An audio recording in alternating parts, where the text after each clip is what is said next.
Hello there. Yes, sir. Good morning. I'm feeling all nostalgic, but it's an absolute pleasure to be here. So welcome back to Prime Morning. And as we wrap the conversation on breast cancer this morning, we thought that we focus very much on the treatment of men who happen to suffer from breast cancer. Now, this morning, I am joined by Shams Sohag Mohammed, who rather be called Shams. Good morning, and thank you for joining us. So you are a diagnostic radiographer. What does that even mean?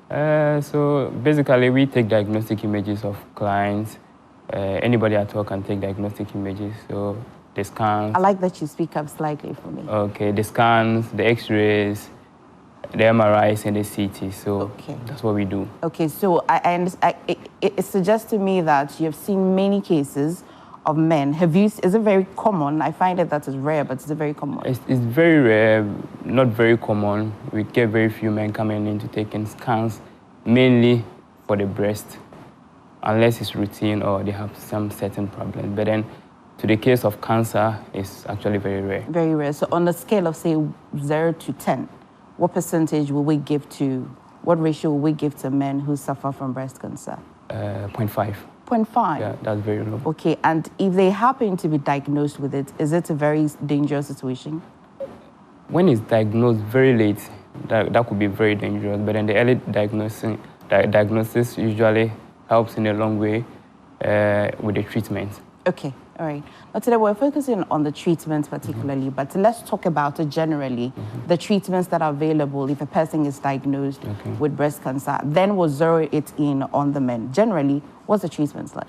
So the treatment usually, there are just very few forms of treatment. The surgery, the removal of the breast or the lump in the breast, chemotherapy, and radiotherapy, and some hormonal therapy as well. Those are the very common therapies used in treating breast cancer. Okay. Before we get to the treatments, do you busk all of these treatments together, or each case would come with a particular type of treatment? So depending on the stage of cancer you are and the treatment you be offered. So usually with the surgery, that's actually the removal of the whole breast or part of the breast or a lump in the breast. Okay. Okay, and the chemotherapy is using usually, should I say, chemicals in treating you. The radiation therapy is use of radiation. The hormonal therapy is a hormonal treatment where some hormones are injected in. Okay. And so for the men, surely they won't find a lump. Will they find a lump? Oh, they do. Yeah, we do. We have some getting lumps and they come in, but then they are usually not very serious as we suppose or think. Okay.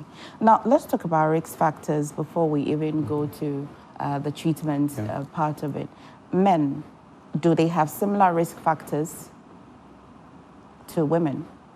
Very similar, but then not as alarming as we think for the ladies. Usually, the very common risk factors are aging and some genetic disparities can cause exposure to radiations and some hormonal imbalance. Those are the major causes of breast cancer. Okay. And the diagnosis? The diagnostics, there are three main diagnostics in imaging. That's the ultrasound scan of the breast, the mammogram, and the MRI breast scan. Okay, those are the three main with diagnostics. Okay, we'll continue, but I'd like to invite you, if you have a question or any comments, you can send them, and then we'll ask Shams here to answer the questions. If you have any question at all, you don't have clarity on what it's like to do the treatments for men, or you have any question about risk factors or anything, just share it with us, and then we'll ask him. So let's stay with the ultrasound. Okay. If a man walked into your facility, is he the one asking for the ultrasound, or there's a way you do some sort of, checking, and then that let me do an ultrasound for this person? So we campaign for the self-examination. It's October, so the campaign and awareness with breast cancer is a bit higher for ladies, not for men. That is, but then we also campaign that as men is very good. You do your self-test or checking. In case you find anything uncomfortable or discomfortable, you report your physician or you come to the hospital. Of course, we have men walking in to take scans on, the person could walk in asking for a scan. We won't deny, but then upon completion of the scan, we recommend you see a physician. Okay, okay. So the self-testing for a man, what does it look like? Oh, the self-testing is just the palpitation, the normal palpitation, checking if you feel anything uncomfortable or lumps in your chest or your breast region. Palpitation of what? When I hear palpitation, I go straight to the heart. Oh, yeah, okay. So, I mean, what I mean by palpitation is, feeling vigorous, just like the gentle, way the women will do. Okay. And what should a man particularly be looking out for before they say, man, I really need to run to the hospital? So, any discharge from the nipple region. Okay. Feelings, any lump feeling in the chest or the armpit region, okay. It should be alarming. You should go to the hospital. And so basically, it's almost redness, like the same for women. Yes. What women will feel, the men would also feel the same. Yeah. Okay. Now let's focus on the treatments then. Generally, out of the treatments that you've been mentioning, which one is the most common for men? Radiation is common. Chemo is common, and surgical mastectomy very common as well. That's the mastectomy is the removal of the breast. These are the three main. They are the three main common treatment used for breast cancer. And we can confirm that it is the same for women as well. For the men, there's nothing peculiar. There's nothing different that they do for the men. Very similar to the ladies, but then less complex. As to the ladies, we have less breast tissues compared to what the ladies have. Okay. So it's a bit less complex to the men. Sham, so if a male patient walked into your facility, about how many minutes or how long would it take would you treat a person who probably has been diagnosed? I'm quite convinced that it would depend on the stage of the breast cancer, but walk us through from stage 1, stage 2. So treatment, it goes through by, first you have to see your physician, of course. You make complaints, we carry out diagnostics. To the severity of the case, biopsies might be taken. Biopsy is taking a part of it to see what it is. And from that, if they confirm it's cancer, then we start treatment. So usually, it's a process. It's not just a one-day thing. So you have to confirm that this is cancer, and this is the stage it's at before you start your treatment. Okay. So the biopsy, what are we taking out? We are taking out tissue? A tissue off the breast or off the lump to run tests to see what it is. Okay. What stage of this is? Where does it go to, the tissue that is taken? Where do we take it to? So it's taken to the labs to run tests on and see what kind of tissue is there. You know, if you did say a bone marrow aspirate, then you take it to a particular kind of labs. Okay. In Ghana, if you mention the lab, it's almost as if where you go and do your full blood count. Yeah. But I'm quite curious about where the tissue. Yeah. So we have specific labs for issues of cancer or biopsy. We run tests or tests are run on it to see if this cell or this tissue is cancerous. Okay. Yeah. Okay. That's what happens. Okay.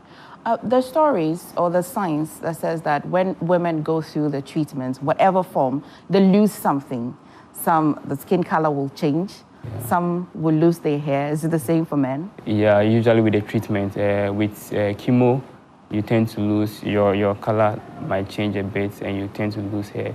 It's usually an effect of the treatment or the drug.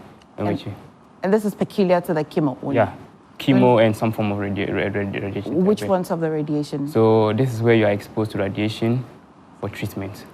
High intensity radiation for treatment. And it's localized to the point of the cancer. For the radiation? For the radiation. The effect of it is localized? Yeah, I mean the target is targeted to the cancer cells. What about the chemo? The chemo is a general thing, so it's infused in you and it works. That's how. So when it is infused in you, we're told conspiracy theories that it attacks even healthy cells. Yeah. It does. Yeah, it's not a conspiracy theory. No, it does. So what it does, it kills every cell that comes on its way. Whether you are abnormal or normal, it kills. But then the body has its own way of regenerating cells. So when that happens, the good ones, the body will regenerate them. The bad ones, hopefully, they are killed. Okay. So there is a story of a woman called Miriam it's on our channel, who suffered breast cancer, and then it was lately detected, and so she's unable to have a child. I know that men, a lot of time, would not want to go to the hospital because of the hard truth, or what the consequences or the extended fault may be. Now, the question is, if a man is diagnosed and they're treated, women will lose their hair, your skin will change. I'm sure you know where I'm getting to. Is there anything else that man will lose? It doesn't affect sperms, it doesn't affect childbirth or anything? It does, because it could affect your hormonal levels. So it could. There are cases which it has affected childbearing for some men. And it affected for a period where your semen is not healthy to produce a child, or it affects it and then it affects sometimes it forever? it could be a permanent damage. It's irreversible. Yes, it happens. Also, you can still send in your questions. Shams is here if you have any. Maybe we'll go to the risk factors a little later, but if you have any question, maybe your brother or your husband or your boyfriend is scared to go and do their screening, or maybe they've been diagnosed and men will be men as usual. They will just walk past it until it's too late. We're telling you that the treatment is not very far from what you hear about the women as well. Let's still stay on the effect of the man. Another part where we hear women nauseous, they're unable to eat, especially during the treatment. So it's one thing getting diagnosed, it's another thing going on the treatment, and then the after treatment as well. Walk me through some of the things that men may struggle with. It takes a lot. Psychologically, it's very draining. Imagine getting infected or getting a condition you assume to be non-curable. That's always the perception. With late detection, it's always difficult in curing it. So imagine, like I say, imagine getting through this. It's very draining. Physically, you lose a lot. Psychologically, you lose a lot. Like you say, the hair loss, the skin color, the skin change. You are exposed to your nails and fingernails. Some get them off, some go off as well. So it's very draining. After treatment, and a cancer patient, goes into remission, for a man, do we have high cases? I know that the condition is quite rare, but do we have cases where men have gone into remission and then the cancer resurfaced again? Yeah, it happens. What are some of the factors that could contribute to that? Sometimes, you know, what cancer cells are just cells that grow up normally. So something could trigger it and sometimes they are able to spread throughout the system. If care is not taken, it can come back again. That is where we have cases of it regenerating or coming back in. What does the doctor mean when they say if care is not taken? If care is not taken. Is it that you have certain risk factors which we'll go into, though I know we're discussing treatment, but is it that is your lifestyle, or there are generally some risk factors that can still put you at the point where we would like to call if care is not taken? Lifestyle is measured with all these things, and basically with general health, lifestyle is measured. The smoking, the drinking, the bad eating habits, lack of sleep, lack of fluid intakes, all these things could be factors. And age as well. Age is major. As you are growing, your body's ability to fight these things reduces compared to the younger people. So age is very factor. It is a factor, and genetic as well. Some of these things are carried along. If there is a family history of cancer, or let me just say cancer in your family, we have cases of it. Also for the men. Yeah. So if your mother, maybe you had a sibling who once suffered cancer. Okay, what of your wife? Wife, you're not genetic. You're not genetic, but aren't you transmitting anything? Oh, no, it's out of the equation at all. It will not happen. It's a good question to ask for them. Is it not? It's very good. Okay, so in your years of experience as a diagnostic radiographer, what has been the rarest situation among this rare conversation that we're having?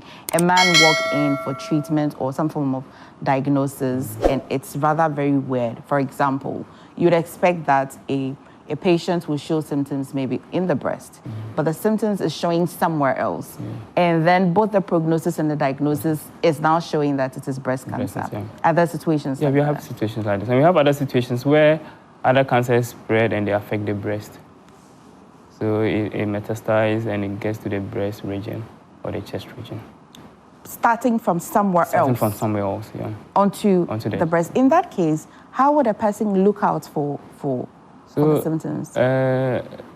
Generally, that's why we say when you feel any, aside it being just the breast issue, when you feel not well, make sure you go to the hospital.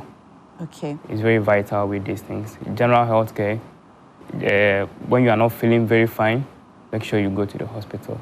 Okay. Yeah. Let's go through the stages. Stage 1. Okay. What are some of the common treatments for stage 1? Will it be the same treatment for the end stage as well? So the treatment is usually maintained. They try depending on the stage it is, like you are saying, the chemo and the radiation therapy. Radiation is usually sometimes it's not used because we believe that other organs around you are radiation sensitive. What does that mean? So meaning they react to radiation. Radiation itself is a causing factor of cancer. The treatment in itself is a point of discussion. Yeah. I see. So radiation itself is a causing agent of cancer, can cause cancer. So is it too much of it or just the exposure of it? Exposure of it. Exposure to too much of it can cause cancer. But then, it's a probability. So there's this thing, the quantity of radiation you could be exposed to get you cancer, I might be exposed to that same quantity and I might not get cancer. So it's a bit complicated.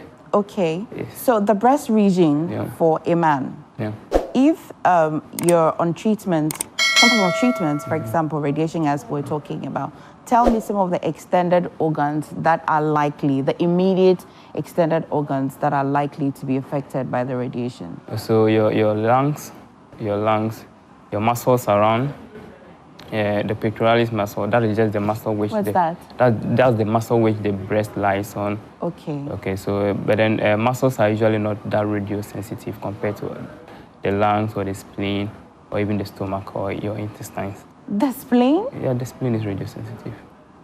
Okay. Yeah. So it's a bit complicated, like I say. So usually the physicians or the oncologists handling the treatment, they're always very cautious on the form of treatment to use. They have a discussion on all these factors before they go in, either with chemo, either with hormonal treatment, or either with the radiation, or either with even with the surgery. Is it the doctor's call or the physician's call, or is the patient's? Are you giving the option to choose which one? So you don't make the choice. It's a treatment. The physicians discuss on what is most likely to solve the issue or the situation. Okay. And then they present it to you. This is what we have. But then they tell you the side effects as well. Okay. Are you willing to go through it? That's you still giving me the choice. Of course, they still need the consent from you to carry out any form of treatment. Okay. Yeah. The extended challenge that you'll have if you're going through any form of treatment, say radiation, if I'm treating breast cancer and say my lungs are affected, is it as the same intensity as the breast cancer, if you understand my question? No, come again. I'm treating breast cancer, but I am under radiation. That's the mode of treatments for me. One of the modes. One of the modes for me. Unfortunately, my lungs are exposed. The possible cancer that may arise on my lungs because of that radiation, is it the same danger as the existing breast cancer they treat? It's still cancer. Okay. Cancer is cancer. Yeah. Yeah, but then the severity is always the issue. The lung cancer is also a very serious issue. It's a very serious deal as the breast cancer. Okay. So then what? We then move to treating that. We are always very careful it doesn't get there. Okay. There are instances where, but then we are always very careful it doesn't get there. Okay. Yeah. So among all the treatment options available, which ones will doctors say is the safest? With the issue of safety, they all have their effects. And It's usually what will give result is what they're going for. Okay. However, the benefit in it is more than the harm it might cause. Right, right. But I'm thinking that the surgical one, going there and just taking it out, plus. So I'm also aware that they're able to put a patient on all three. Yeah. In what cases will that be? Usually the latter stage. Oh, what do you call that stage? It depends. Stage 4, stage 5. Yeah. Between stage 4 and stage 5. Does it end at 5? Yeah. By 5, you are. We hope not. Okay. Okay. How many years would you have the cancer in your body for it to now travel 1, 2, 3 to 5, or the end stage, if we like to call it? It depends. It depends on it. Sometimes it takes years. Sometimes it takes less than a year. So it depends on the body. The person's, yeah. What's the genetics or how you're living? So lifestyle is always major. Lifestyle, your genetic makeup, your systems, metabolism, all those things are factors. Okay. Surely the lifestyle of a man and the lifestyle of a woman, if we take the genetics out, tell me some of the lifestyles of a man that will make them predisposed to cancer. So they're always general lifestyles. They talk about the drinking, they talk about the smoking, the healthy eating, the water, the exercising. All these things are things we advise on people to do or not to do. Yeah.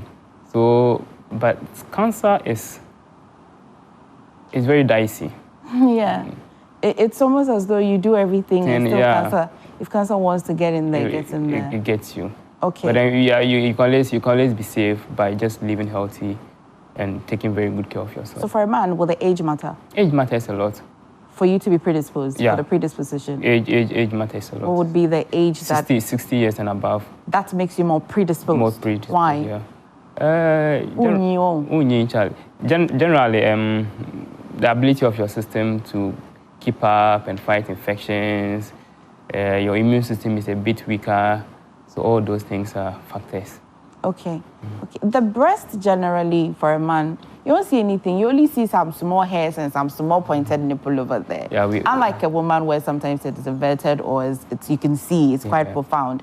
And so if the man is not paying attention to their body, and just say if I'm the man's wife, what can I see? Will there be a swell? Do they have the gland that will produce liquid? Yeah, we have ducts in we have ducts in the breast. So we all have ducts in our breast. So usually if you look in the nipple, there's always if you look in that nipple, I mean at the tip, you could always see there's some tiny space over there. You could always have discharges coming out from that. For a man? Yeah. If nothing is happening to you, do you still have the holes in your nipple? Oh, we do. I'm looking at your chest. We have them. Okay. So do you. We have them. And so it's a general anatomy. Everybody does. Okay.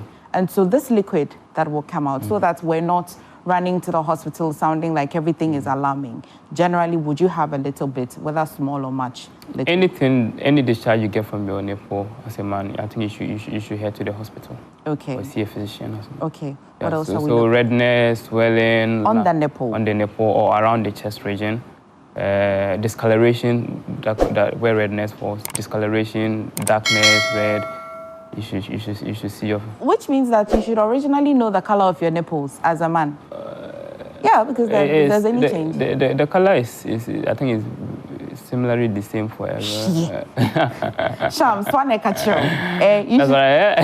You should sample about 5 minutes. Some it looks red, some it looks black. But then there's no much variation. I mean, with just not the nipple specifically, but then around the breast region, the chest region. Yeah, even extending to some parts of the your armpit region, all that part all fall around the breast. In Ghana, the cases of men in breast cancer, and again, I'm coming to you because of your center, where the diagnosis seemed to be, it will be the second stage, because by this time a physician has done their first stage, and then they're referred to you, and then you start going into the labs, right? Is it the men that walk in, or the men that doctors would direct to centers like yours, is it usually for the 1 or 2? Which one is the common one? Does it travel quickly to the next one? So with the diagnostics, we don't limit it to only one. When you come, we do both. So when you come for diagnostics of the breast, we run both. We don't do just one. Okay. So at your center currently, you mentioned earlier that it's not very common, it's rare, but we try to put it on a ratio. But let's do some statistics. What's numbers, or how are the numbers looking, especially from your center? Let me localize it to October generally. October, we have men coming in to do, I think the awareness is going out there. They are coming in to have the scans and the test and the physical examination on their breast. The awareness is going on, so the numbers are going high a bit. Okay, so at your center, you have the men coming in, all right, but have you had anybody, any man who's walked in, maybe from the physician or by themselves, and then you detected that they have any form of lump, they have anything? Yeah. This year? Yeah, we've seen quite, but then they are not very scary lumps. They are not scary lumps, or you would say they are not cancerous They are not cancerous, yeah, they are benign, let me just say. Okay, so with that one, what kind of treatments? Usually, the physicians will either take it out or they give you medication. Sometimes they believe some infections could also cause cysts around the breast, so sometimes medications could clear them as well. Okay, what about last year? Last year was a bit lower. It was low? Lower, yeah. Okay, would you say that because the awareness, or they came in but they were not diagnosed of any form of cancer? Last year is a long time, so. Okay, let's take this one from Ajwa inside in Sawam. So Ajwa says, good morning, MFA. Thank you for this discussion. How do I check for breast cancer in my 10-year-old child? Absolutely good question. How would she check? Oh, usually with kids, it's best you take them to the hospital to see the physician, the pediatrician. They are usually best with these things. In case of any abnormality, it will be picked up. The mother or the father is not able to. So the physical examination, if you feel any lump or those things, actually will go a long way. But if you feel any irregularity with pain, a child complaining of chest, breast pain, or any discharge, you take it to the hospital. Okay, yeah. But as we know, it's not very common in the young men. Not very. The predisposition is for about 60 years and above. Yeah. Okay. Hello, MFA. My mother died of breast cancer, and I keep hearing that since it's in my family, I am predisposed to it. As a man, should I be worried? You shouldn't be that worried, but then you just have to keep up with the regular checkup. Just be more concerned and live good. So just be more concerned. Keep on checking the normal physical examinations, and yeah. In case of any irregularity, just report to the hospital, but then he shouldn't be worried that much. And for him, that's his mother. So the genes may be kicking in. Your mother could have bread, but it doesn't mean it's in your family genetically. Yeah. But if he then has a sister, the sister should be more worried. Is that it? No. That one also? Anybody could develop or get breast cancer, but it doesn't mean it's in your family. Okay, but the predisposition, what about the predisposition? Yeah, if we've had several cases of cancers coming from your family, then that should be of major concern. About how many? I want to walk about feeling free. About how many cancer situations should we put a person on notice? Okay, I've had personally a family history, an extended family with about three cases of cancer. Not just breast cancer, but then 3 cases of cancer. So I think three or more should be. Should be worried about that. Okay. And also, he or she didn't put, I suspect it's a man, but didn't put that age. So you're having fun up until you're 40 and taking care of yourself. Then when you're inching to 50, you start knowing that by 60, you should know that you should go to the hospital very often. Okay. So this year, you've mentioned that you've had about how many cases? Oh, a lot. It's been, the numbers are high. Relatively high? Yeah, compared to last year. Okay. Okay. Let's go to Kumasi. And are there hormonal or biological factors that affect treatment approaches for men? And this is from Terry Valentino inside Kumasi. Okay. Very good question. Did you understand the question? No, So he's asking whether there are hormonal or biological factors that would affect treatment approaches. I think that earlier you mentioned that everybody and their body threshold, yeah. you know, so you can start treating the breast and yet it is affecting the lungs. Yeah. Is this, to buttress his question, the lungs, if it is already under a certain predisposition, you are even more prone and higher? Yeah. Okay. So that is where our physicians are always very careful with the treatment you are giving. And even at the point of giving the treatment, they are very, very particular on where to expose the radiations to. So it's a very cautious or guided procedure. We just don't radiate or expose anybody to radiations. Okay. Right, I'll see that comment and thank you very much. Very kind with your words. So is there anything, let me see. Oh, yes, I've got one. Good morning. Please, what if, so Shams, please, what if, let's say, my brother, who is about 20, is not having money. How can I check for breast cancer on him, please, just to be assertive? If, let's say, he has breast pains once in a while, how should we check his problem at home? I think I understand the question. How can I take care of myself in a very hard economy? Because if I went to the hospital, you know, if it's October, it's quite subsidized. If you walked into any facility, the screening is very affordable.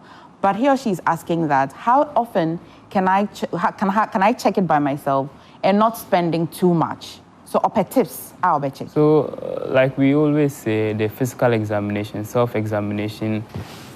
Sit up and... So, usually feeling the chest region, checking out for lumps or any discomfort in there. That is just a basic way of checking out yourself. Okay.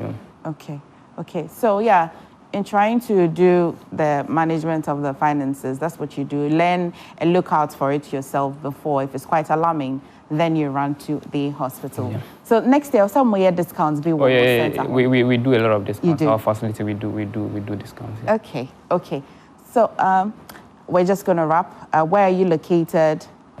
Medifare Multi-Specialist Hospital inside Westlands, around Margaret Avenue. Anderson Margaret Avenue. Shams, you are very, very calm talking about breast cancer. So it's not just the men asking that they want to help the women check. So the women too should help check the men. Thank you, Shams, for talking to us today on breast cancer. And hopefully we'll see you next year before we talk about it again. We'll keep talking about it. We hope to meet soon again. All right. And Auntie Rosie is joining me, taking her seat. Coming up. Thank you for talking to us. All right. Hi. Okay, hello. Hi, Doc, how are you? I'm fine, and you? I've learned a lot today. That's great. Yeah, I've learned a lot today. And so since we are ending the month of breast cancer awareness, we always say that make sure that you get yourself checked. It's not just about the ladies, about the men as well. And thank you so much for letting us know what to do if you're diagnosed as a man with breast cancer. Thank you so much. Welcome. MFA has been an interesting day, I must say. Yeah. You've been talking since morning. This is a bailout. Here's a high five for you. And you know, it's been a while since we sat together on set. Yes. Absolutely. How are you feeling about your friend? Ifeadonko? I know. I've lost my very good friend, Ifeadonko. You know, I was hoping on having another conversation with her before elections, and unfortunately, well, we say man plans, but God. Absolutely. Yes, you know, so God knows best why he called Madam Ifeadonko. So may she rest in peace. And of course, we pray and we commiserate with the family as well in this difficult time. Yeah. What a way to die and what a time to die. Not a good one at all. But anyway, my job is quite done here. Yes. Anything else? No, our time is up, actually. So I want to say a very big thank you to all of you that stuck and stayed with us from beginning, that's 6 a.m., all the way till now. We are going home. We are going to rest a bit. But guess what? We have so much coming your way on Joy Prime. There's going to be the Big Chef, edition that happened on Sunday. So if you missed it, we'll be having a replay of it. And also don't forget about the Joy Prime Made in Ghana Fair, which is happening from the 14th to the 17th of November. So I was going to say this month, but it's November. I know why. It's because of the Joy FM, EcoBank Joy FM Habitats Fair exactly. as well happening. Exactly. That's why. Exactly. Yeah. So from 14th to 17th, mark your calendars. It's Joy Prime Made in Ghana Fair. Take the number if you want to participate, or if you want to go and enjoy like myself, enjoyment. So we'll all gather there. There'll be fun activities. We'll have, cooking competition, fashion show. So many things will be happening at the Good Park. So 14th to the 17th of November, that's when we are having Joy Prime Made in Ghana Fair. Alrighty. It's quite a pleasure being here. Let's go and have some mochi. Yes. Have a good one today. Enjoy the rest of your day.